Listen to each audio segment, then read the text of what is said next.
এপলিনা টাইমলৈ স্বাগতম জনাইছো আৰু এই মুহূৰ্তত এটা ডাঙৰ খবৰ লৈছো উচ্ছেদ সন্দৰ্ভত সদনত আজি ৰাজ্যৰ মুখ্যমন্ত্ৰী ডক্টৰ হিমন্ত বিশ্ব শৰ্মাই ডাঙৰ মন্তব্য কৰিছে জনজাতীয় লোকক ভূমিৰ পট্টা প্ৰদান কৰাটো চৰকাৰৰ দায়িত্ব হয় ধৰ্ম হয় কৰ্ম হয় জনজাতীয় লোকক সুৰক্ষা দিবলৈ চৰকাৰে সকলো ধৰণৰ ব্যৱস্থা গ্ৰহণ কৰিব ভূমিৰ পট্টা প্ৰদান কৰা সন্দৰ্ভতো ডাঙৰ মন্তব্য কৰিছে আৰু ইয়াৰ বিপৰীতে ট্ৰাইবেল ব্লকত কিহৰ ভিত্তিত চলিব উচ্ছেদ অভিযান সেই সন্দৰ্ভতো জনাইছে মুখ্যমন্ত্ৰীগৰাকীয়ে ট্ৰাইবেল ব্লকত কিহৰ ভিত্তিত উচ্ছেদ চলিব সেই সন্দৰ্ভত মুখ্যমন্ত্ৰী ডাঙৰ ঘোষণা ৰাভা সম্প্ৰদায়ৰ লোকক উচ্ছেদ কৰাৰ পৰিকল্পনা নাই চৰকাৰৰ জনজাতীয় লোকক ভূমিৰ পট্টা প্ৰদানৰ প্ৰতিশ্ৰুতি মুখ্যমন্ত্ৰীৰ আজিৰ দিনটোত সদনত ডাঙৰ মন্তব্য কৰিছে মুখ্যমন্ত্ৰীগৰাকীয়ে উচ্ছেদ কৰাৰ পৰিকল্পনাই নাই চৰকাৰৰ 100 বছৰলৈকে উচ্ছেদ কৰাৰ পৰিকল্পনা নাই মুখ্যমন্ত্ৰীয়ে ডাঙৰ মন্তব্য কৰিছে বৰদুৱা চাহ বাগিচাৰ উচ্ছেদ নচলাই চৰকাৰে আজিৰ দিনটোত ৰাজ্যৰ মুখ্যমন্ত্ৰীগৰাকীয়ে ডাঙৰ মন্তব্য কৰিছে 100 বছৰলৈকে জনজাতীয় লোকে বসবাস কৰা স্থানত উচ্ছেদ চলোৱাৰ কোনো পৰিকল্পনা নাই বুলি মন্তব্য কৰিছে লেণ্ড পলিচিৰ অনুসৰি দিব মাটিৰ পট্টা ভূমিৰ পট্টা কিদৰে প্ৰদান কৰিব সেই সন্দৰ্ভতো জনাইছে অতিৰিক্ত ভূমি থাকিব চৰকাৰৰ হাতত জনজাতীয় লোকে যি স্থানত বসবাস কৰে সেই স্থানত অতিৰিক্ত ভূমি থাকিব চৰকাৰৰ হাতত টাউনশ্বিপৰ অৰ্থও বুজাই ক'লে বিধানসভাৰ মজিয়াত মুখ্যমন্ত্ৰী ডক্টৰ হিমন্ত বিশ্ব শৰ্মাই টাউনশ্বিপ হলে কি উন্নয়ন হ'ব সেই কথাও জনাইছে মুখ্যমন্ত্ৰীগৰাকীয়ে আজিৰ দিনটোত বিধানসভাৰ সদনত উচ্ছেদ সন্দৰ্ভত আৰু জনজাতীয় লোকক ভূমিৰ পট্টা প্ৰদান সন্দৰ্ভত ডাঙৰ মন্তব্য কৰিছে ভূমি ক্ৰয় কৰিব পাৰিব কেৱল জনজাতীয় লোকেহে অযোগ্য ব্যক্তিৰ বিৰুদ্ধেহে ট্ৰাইবেল বেল্ট এণ্ড ব্লকত চলিব উচ্ছেদ অভিযান আমি পুনৰ জনাইছো ইয়াৰ ডাঙৰ খবৰ আজিৰ দিনটোত ৰাজ্যৰ মুখ্যমন্ত্ৰীগৰাকীয়ে ডাঙৰ মন্তব্য কৰিছে জনজাতীয় লোকক ভূমি পট্টা প্ৰদান কৰাটো ধৰ্ম কৰ্ম আৰু দায়িত্ব এয়া মুখ্যমন্ত্ৰীয়ে মন্তব্য কৰিছে ৰাভা সম্প্ৰদায়ৰ লোকক উচ্ছেদ কৰাৰ পৰিকল্পনা নাই চৰকাৰ কেৱল এতিয়াই নহয় আগন্তুক 100 বছৰলৈকে জনজাতীয় লোকক উচ্ছেদ কৰাৰ কোনো ধৰণৰ পৰিকল্পনা লোৱাই নাই চৰকাৰে জনজাতীয় লোকক ভূমিৰ পট্টা প্ৰদানৰ প্ৰতিশ্ৰুতি প্ৰদান কৰিছে ইয়াৰ বিপৰীতে মুখ্যমন্ত্ৰীগৰাকীয়ে উচ্ছেদ কৰাৰ বিপৰীতে মুখ্যমন্ত্ৰীগৰাকীয়ে আজি বিধানসভাৰ সদনত ইতিমধ্যে স্পষ্ট কৰি দিছে যে জনজাতীয় লোকক কেৱল মাত্ৰ সুৰক্ষা দিয়া হ'ব ভূমিৰ পট্টা দিয়া হ'ব উচ্ছেদ কৰাৰ কোনো ধৰণৰ পৰিকল্পনা নাই আৰু ইয়াৰ বিপৰীতে ট্ৰাইবেল বেল্ট এণ্ড ব্লকত কিহৰ ভিত্তিত উচ্ছেদ চলিব সেই সন্দৰ্ভতো জনাইছে ট্ৰাইবেল বেল্ট এণ্ড ব্লকত জনজাতীয় লোকক বাদ দি যিসকল অযোগ্য লোক থাকিব সেই লোকসকলৰ বিৰুদ্ধেহে উচ্ছেদ চলিব প্ৰশাসনৰ এই সন্দৰ্ভত আজিৰ দিনটোত ৰাজ্যৰ মুখ্যমন্ত্ৰীগৰাকীয়ে ডাঙৰ এটা মন্তব্য কৰিছে আমাৰ হাতত সেই মন্তব্য আছে আমি মন্তব্য আগবঢ়াবলৈ চেষ্টা কৰিম প্ৰথম কথা চৰকাৰে বৰদুৱাৰ চাহ বাগিচা ক্ৰয় কৰা নাই আৰু এটা সম্পূৰ্ণ ভুল তথ্যৰ ওপৰত এই গোটেই যিখিনি আন্দোলন চলি আছে বা আন্দোলনৰ বাবে আগবাঢ়ি আহিছে কেতিয়াবা ময়ো বিচাৰি পোৱা নাই কেতিয়াবা তেওঁলোকে কয় এই মাটি আদানীক দিব কেতিয়াবা কয় আম্বানীক দিব আসল কথাটো হল চৰকাৰে জাগিৰোড গুৱাহাটী আৰু পলাশবাৰী বৰদুৱাৰত নহয় পলাশবাৰীত 3খন টাউনশ্বিপ কৰিব খুজিছে আৰু টাউনশ্বিপ কৰিলে মানুহৰ পৰা মাটি লোৱা নহয় টাউনশ্বিপ মানে ৰাস্তা ঘাট বনোৱা দলং বনোৱা তাৰ আন্তৰ্গাঁথনি উন্নত কৰা টাউনশ্বিপ কৰিবৰ কাৰণে আমি ক'ৰ পৰা মাটি লৈ মাটিত বিল্ডিং বনোৱা পৰিকল্পনা নাথাকে টাউনশ্বিপ মানে তাতে জোনিং প্ল্যান হ'ব মাস্টাৰ প্ল্যান হ'ব ৰাস্তা ঘাট 8 ইঞ্চিৰ জায়গাত 12 ইঞ্চি হ'ব তাতে ওয়াটাৰ সাপ্লাই স্কিম হ'ব তাতে ইলেক্ট্ৰিচিটি আহিব পিছত মাটি কিনা বেচা কাম ব্যক্তিগত মানুহৰ কোনোবাই তাত মাটি কিনিব কোনোবাই নিকিনিব গুৱাহাটী টাউনশ্বিপ কিন্তু গুৱাহাটীৰ মাটিটো চৰকাৰে কিনা নাই চৰকাৰে মাত্ৰ জোনিং প্ল্যান কৰি দিয়ে যে এইটো গ্ৰীণ বেল্ট হ'ব এইটো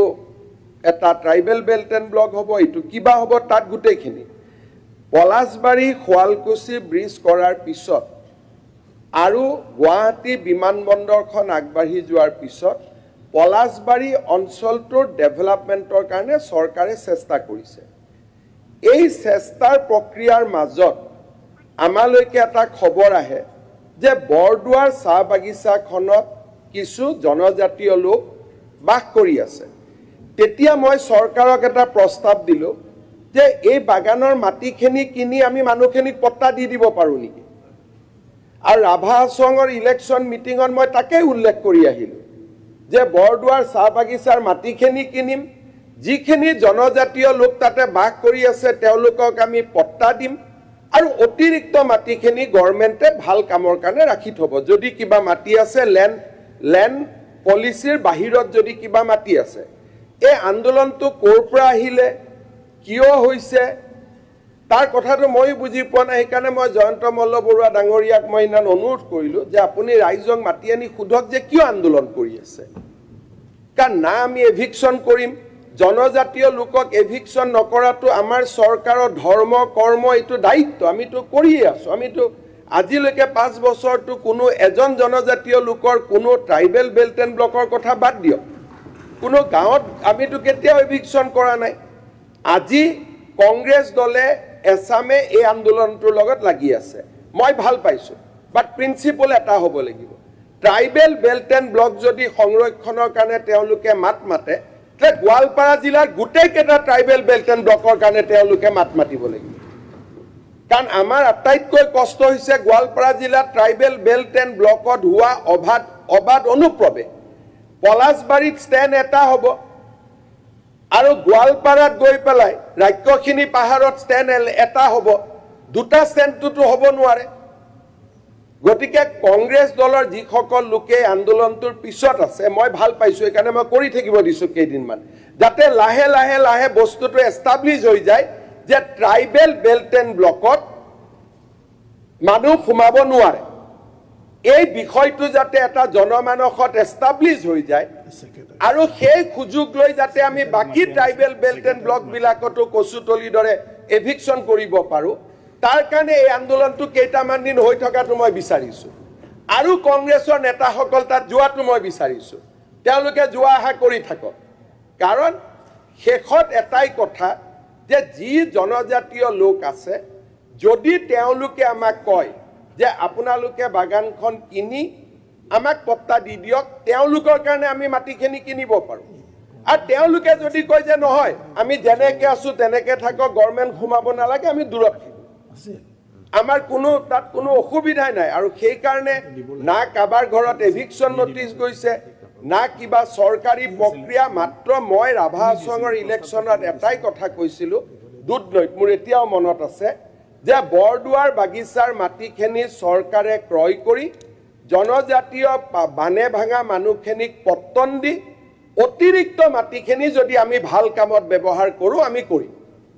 এইটোৱে আমাৰ পজিশ্যন গতিকে বিধানসভাত মই আজি আকৌ এবাৰ কৈছোঁ যে চৰকাৰে আমাৰ বৰদুৱাৰ চাহ বাগিচা ৭৫ চনৰ আগত বানে ভাঙা বা ৰাভা সম্প্ৰদায়ৰ জনজাতীয় লোক এজনকো উচ্ছেদ নকৰে আৰু এজনকো উচ্ছেদ কৰাৰ পৰিকল্পনা আমাৰ নাই আৰু সেইটো কাম আমি নকৰোঁৱে 100% আমি নকৰোঁৱে কিন্তু যদি বাগিচাৰ মাটিখিনি চৰকাৰে কিনে আমি মানুহখিনিক পট্টন দিব পাৰিম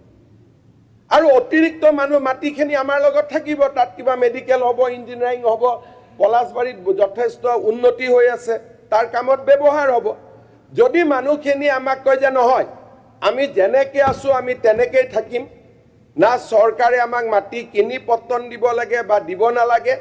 আমি একো নকৰোঁ পলাশবাৰী সমষ্টিৰ MLA জয়ন্ত মল্ল বৰুৱাই আলোচনা কৰিব যি তেওঁলোকে কয় আমি সেইটোকে কৰিম ৰাভা হাছঙৰ টংকেশ্বৰ ৰাভা ডাঙৰীয়াৰ লগতো আলোচনা কৰিম এইকেইদিন তাত এটা উৎসৱ হৈ গ'ল যি পাৰ্টি চবেই তালৈকে গৈ আছে আৰে আমাৰ এভিকশ্যন কৰা প্লেন থাকিলেহে তাতে যাব লাগে আমি একো কৰাই নাই কিন্তু গৈ থকাৰ কাৰণে মই এটা ভাল পাইছোঁ তাৰমানে ইনডাইৰেক্টলি এণ্ড ডাইৰেক্টলি কংগ্ৰেছ দলে এটা কথা কৈছে যে ট্ৰাইবেল বেল্ট এণ্ড ব্লক সংৰক্ষণ হ'ব লাগে দ্যাট ইজ দ্য পলিচি কাৰণ পলাশবাৰীৰ কাৰণে পলিচি কচুতলিটো পলিচি বেলেগ হ'ব নোৱাৰে আৰু সেইকাৰণে দুটা দিন পিছত কংগ্ৰেছ দলৰ গোটেই ষ্টেটমেণ্টখিনি একত্ৰিত কৰি আমি তেওঁলোকে সুধিম যে বৰদুৱাৰটো আমি এভিকশ্যন নকৰোঁ কিন্তু বাকী ট্ৰাইবেল বেল্ট ব্লক কেইটাত কৰিম নে নকৰিম আৰু যদি আপোনালোকে এইবিলাকত সোমাব খোজে তে বুজি ল'ব যে বালিৰ কাৰণে যি পাত খৰ পৰিব সুগ্ৰীবৰ কাৰণে একেবাৰে খৰ পৰিব বেলেগটো নহ'ব গতিকে এই কথাটো মই আজি পবিত্ৰ সদনত স্পষ্ট কৰি দিলোঁ যে বৰদুৱাৰ চাহ বাগিচাৰ ৰাভা সম্প্ৰদায় বানে ভঙা মানুহৰ মাটি উচ্ছেদ কৰাৰ কোনো পৰিকল্পনা চৰকাৰৰ আজিও নাই অহা 100 বছৰলৈ নাথাকে নাম্বাৰ 1 নাম্বাৰ 2 যদি ৰাইজে আমাক কয় যে আপোনালোকে মাটিখিনি কিনি আমাক পট্টন দি দিয়ক তেতিয়া আমি এইটোৱে কম যে আমি পট্টন দিম ল্যান্ড পলিসি মতে অতিৰিক্ত মাটিখিনি চৰকাৰৰ ল্যান্ড বেংকত থাকিব আমি য'ত যেনেকে পাৰো পিছত কিবা চৰকাৰী অনুষ্ঠান কৰিম কাকো ব্যক্তিগত মানুহক দিয়া নহয় তৃতীয় আমাৰ স্যাটেলাইট টাউনশিপ পলাশবাৰীত পলাশবাৰীৰ পাৰ্ট এটা বৰদুৱাৰ পলাশবাৰীত স্যাটেলাইট টাউনশিপ হ'ব মানে কি চৰকাৰে মাটি নিকিনে চৰকাৰে মাষ্টাৰ প্লেনিং কৰিব ওয়াটাৰ সাপ্লাই কৰিব ইলেক্ট্ৰিসিটি কৰিব ৰাস্তা ডাঙৰ কৰিব আৰু যাতে তাতে এখন টাউনশিপ গ্ৰো কৰিব পাৰে তাত জোনিং প্ল্যান কৰিব যোনসকলে স্যাটেলাইট টাউনশিপৰ বিষয়ে জানে তেওঁলোকে বুজি পাব যে ইয়াত চৰকাৰে বিল্ডিং বনোৱা কাম আৰম্ভ নকৰে চৰকাৰে খালি জোনিং প্ল্যান কৰে ৰাস্তা ঘাট বনাই দিয়ে ওয়াটাৰ সাপ্লাই বনাই দিয়ে লাইট বনাই দিয়ে সোলাৰ লাইট বনালে টিউব লাইট বনালে যাতে ভৱিষ্যতে মানুহে আহি তাত ঘৰ বনাব পাৰে এতিয়া এইটো ট্ৰাইবেল বেল্ট এণ্ড ব্লক চৰকাৰে যিমানে ৰাস্তা নবনাওক কিয় মাটি কিন্তু ট্ৰাইবেল মানুহে তাত কিনিব পাৰিব কিন্তু এইটোতো হ'ব নোৱাৰে যে ৰাস্তা ঘাট লাইট পানী নন ট্ৰাইবেল ব্লকত হ'ব ট্ৰাইবেল ব্লকত নহ'ব আমিতো এইটো tribal belt and block withdraw কৰা নাই গতিকে তাত যদি কিবা উন্নতিও হয় উন্নতিৰ ফলখিনি জনজাতীয় লোকে লাভ কৰিব অজনজাতীয় লোকে তাত লাভ কৰিব নোৱাৰে ইমানে সিম্পল কথা গতিকে এই বিষয়টোলৈ যোৱা কেইদিনমানৰ পৰা মই দেখিছো কিন্তু মই এই কাৰণে মাত মতা নাছিলো যে লাহে লাহে কংগ্ৰেছৰ মঞ্চৰ পৰা এই শব্দটো আহক যে ট্ৰাইবেল বেল্ট এণ্ড ব্লকত অনাকাংক্ষিত মানুহ থাকিব নালাগে কাৰণ তেওঁলোকে সোণাপুৰত গৈ কয় যে কিয় এভিকশন কৰিছে আকৌ পলাশবাৰীত গৈ কয় এভিকশন কৰিব নালাগে দুটা ষ্টেণ্ডটো হ'ব নোৱাৰে কংগ্ৰেছৰ কাৰণে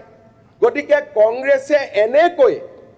আমাৰ মানুহখিনিক বিপথে পৰিচালিত কৰে গতিকে আজি মই পুনৰবাৰ সদনত কৈছো যে ট্ৰাইবেল বেল্ট এণ্ড ব্লকত এভিকশন এটাই মানুহৰ হ'ব যোনে ইলিজিবল নহয় তাত থকা বাকি কোনো মানুহৰ ক্ষেত্ৰত চৰকাৰৰ একো পৰিকল্পনা নাই পৰিকল্পনা মাত্ৰ ডেভেলপমেন্ট যে ডাঙৰ ৰাস্তা পানী লাইট আৰু বৰদুৱাৰ স্যাটেলাইট টাউনশিপ নহয় স্যাটেলাইট টাউনশিপ পলাশবাৰী হ'ব আৰু গৈ গৈ ছয়গাঁও সমৰিয়া এই গোটেই অঞ্চলটোলৈকে ইয়াক বঢ়াই আমি লৈ গৈ থাকিম থ্ৰু ডেভেলপমেন্ট কিন্তু মাটি নলয় বা মাটিৰ কিনা বেচা নহয় খালি ৰাস্তা ডাঙৰ কৰা লাইটৰ পোহৰ দিয়া ওয়াটাৰ সাপ্লাই কৰা যাক আৰবান টাউন প্লেনিং বুলি কয় গোটেই